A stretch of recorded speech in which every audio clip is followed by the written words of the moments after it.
ദൈവത്തിൻ്റെ ഏറ്റവും പ്രിയമുള്ളവരെ, അവിടുത്തെ സമാധാനം ഞാൻ ആശംസിക്കുന്നു.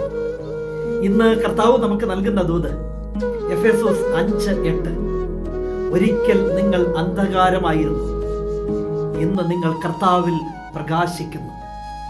ഒരിക്കൽ പണ്ടൊരു നാൾ നിങ്ങൾ അന്ധകാരമായിരുന്നു, ഇന്ന് നിങ്ങൾ കർത്താവിൽ പ്രകാശിക്കുന്നു.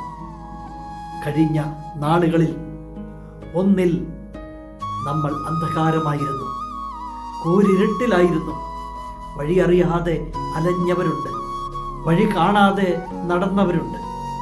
എന്ത് പറയണമെന്നറിയാതെ, എന്ത് പ്രവർത്തിക്കണമെന്നറിയാതെയൊക്കെ പറഞ്ഞവരും പ്രവർത്തിച്ചവരും ഒക്കെ തന്നെയാണ് നമ്മൾ. എന്നാൽ ഇന്ന് നമ്മൾ പ്രകാശത്തിലാണ്. ആ പ്രകാശം തന്നത് ദൈവമാണ്. അവനെ നോക്കിയവരൊക്കെ പ്രകാശിതരായി എന്നല്ലേ? ആ പ്രകാശത്തിലാ ഇന്ന് ജീവിക്കുന്നത്. തൊട്ടടുത്ത വചനം പറഞ്ഞു തരുന്നു, എങ്കിൽ പ്രകാശത്തിൻ്റെ മക്കളെ പോലെ പ്രവർത്തിക്കുവിൻ എന്ന്. പ്രകാശത്തിൻ്റെ ഫലം സകല നന്മയിലും നീതിയിലും സത്യത്തിലുമാണ് പ്രത്യക്ഷപ്പെടുന്നത്. അത് നമ്മിലൂടെ പ്രത്യക്ഷപ്പെടട്ടെ. നാം ഇന്ന് പ്രകാശത്തിലാണ് ജീവിക്കുന്നതെന്ന് അറിയട്ടെ. അത് ദൈവം തന്ന പ്രകാശമാണ്.